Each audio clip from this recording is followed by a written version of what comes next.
Yeah, I'm here with Mark Swag Freeman. Really proud of our group. First of all, hats off to Coach Cross and Troy, and just a really good team and played phenomenal tonight and withstood a fantastic comeback by our group in the second half. But really proud of our team for the fight that they showed, not just tonight, but the growth that we had throughout the season, especially starting off conference play. 3-4, and then to go on and win 10 league games in a row, um, to win regular season title is really special, and it speaks a lot to our entire team, especially our seniors, and especially a guy like Mark. So really proud of these guys. We'll open up now for questions. Go ahead, Shane.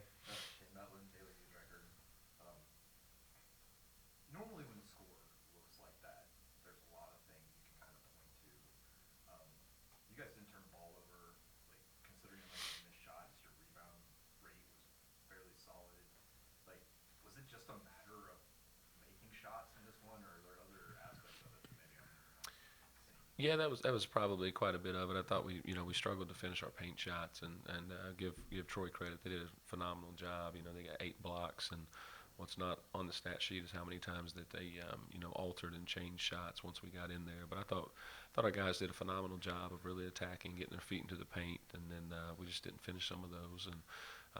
But yeah, shooting, obviously, we feel like we're a very good 3-point shooting team, oftentimes an elite one, and those weren't going in at the rate that normally we're able to see them happen. And some of that led to some transitions in the first half that kind of allowed the score to get ballooned a little bit to where it was.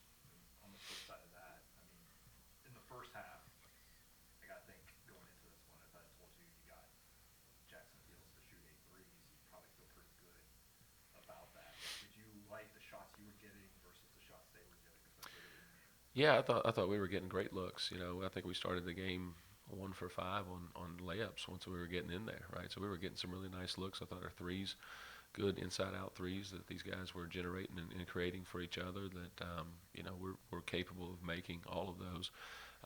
But yeah, Fields has kind of been on a tear as of late. He's really shot the ball well, and wasn't necessarily something that I don't think he made a three until conference play, and then he shot it extremely well as of late. And so it's a bit of a game changer.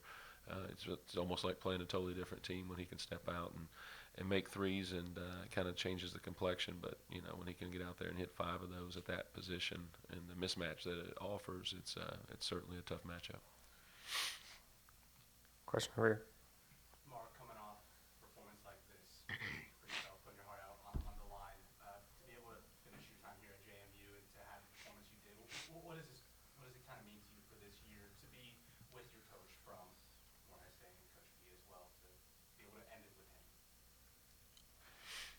It means everything to me, man.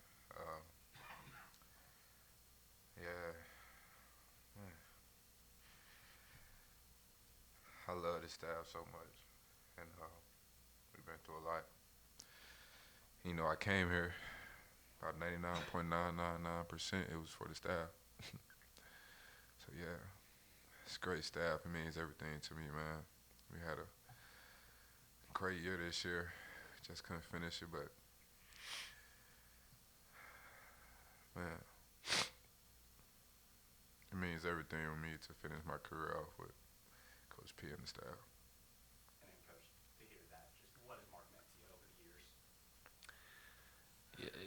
Mark's the epitome of why um, me and the staff, why we coach. I mean, we love the game, we love winning. It's all great, but we love the relationships. We love the growth that comes from coaching these guys. And I've never had a player that's grown as much as Mark has on and off the court.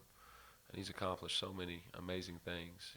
He's been Player of the Year. He's earned his degree. Um, he's won 3 regular season conference titles. He went to an NCAA tournament with us at Moorhead last year. The list goes on and on. He became a father, and he does an unbelievable job. If you're impressed with what Mark does on the basketball court, you should see him with his son each and every day. And we get to see that, right? And that's the purpose that we live out for our entire staff and what we really truly believe in. And so he embodies that and he's lived that out. And so it's been really special, not just for our staff and for him, but for this entire team to be able to really witness that.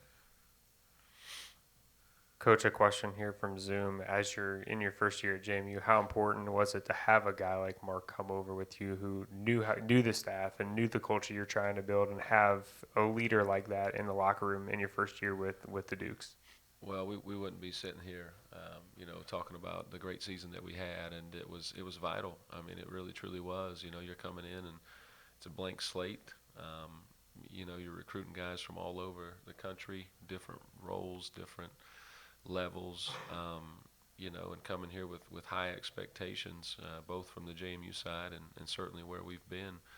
But to be able to have a guy who walks in the door and believes in what we're asking him to do, he's bought into the really hard days, the difficult things that we make him do on and off the court, and because he believes in it.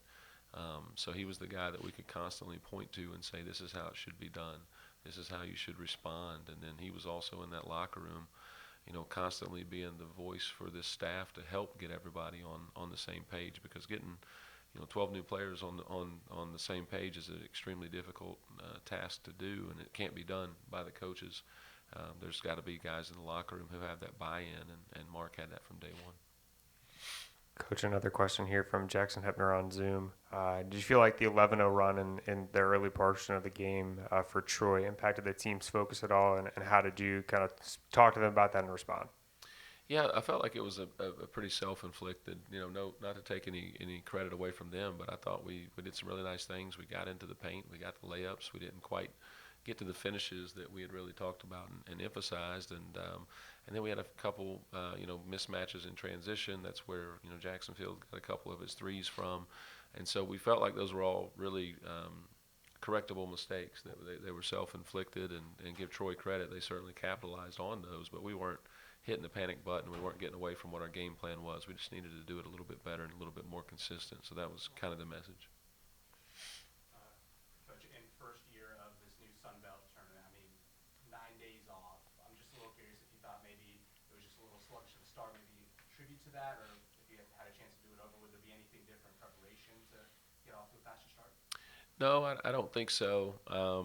There's always going to be that question, right? That everybody says if you have a game going in, you've got more momentum. But there's different ways to approach that. I thought that the way our staff really approached this week, that relative to our team and where we were from a health standpoint and mileage and what we needed to work on, I thought we handled it the right way. And so really no regrets on that. Each team's going to be different. Each season's going to be different as to what you've got to work on. But we had an unbelievable week. I mean, if you were a part of any of our practices, I mean, they were extremely competitive. I mean, the guys got after it. They went incredibly hard. We got better in a lot of ways, which is what we really truly keep our focus on. And that wasn't necessarily evident on the court tonight. It wasn't a great measurement of how much better we got this week, and I like the approach that we took to it. Last for me, I know emotions are raw at this point, season coming to a close, but when you have a chance to be able to reflect and look back at this team, what are you going to remember most about this team? This was such a fun group to coach. There was a lot of challenges that came with it. I think every new player came in with a lot of different expectations, and so that was a hard thing for us to, kind of get everybody to buy into their roles early on. But once they did, I think they all really truly learned, how good our team can be, not just individual pieces of it. And so I think my approach, Mark told me a number of different times this year, he said, P, you're different, man. You're different this year, and you're not as tough on this team as some of the other guys. And so I think it's kind of been an adjustment, right, to figure out what, and I tell these guys all the time, I can be whoever you need me to be, right? I can be a cheerleader, I can be a tyrant, I can do whatever you need. And so figuring out what this team really needed, and I'm proud of our staff for being able to figure that piece out. But I got to give credit to guys like Mark for, helping us. Right? He kind of helped us. Hey, this is the approach we got to take with this team to get them to play to their maximum potential. And I think that's a big takeaway for myself and the staff and for these guys is, really just having a pulse and a feel for your team is more important than what you do X's and O's wise. Justin here in the middle. Coach, Justin Patrick, Fox Sports Pensacola. What you're experiencing with Mark right now, it's part of the coaching game, right? You come in, you build a relationship, you see a guy like him thrive, and then there's always going to be a time where that may come to an end. Moments like these, what's that? These tough moments, what does it mean to you as a coach? Well, it means everything, right? Especially in the new era of college basketball, college athletics that we're in. It's so transactional, right? And I get that. And we've had to make adjustments as to what our approach is in terms of being able to be a part of that transactional piece. But we're never going to sacrifice how transformational that we're going to be, right?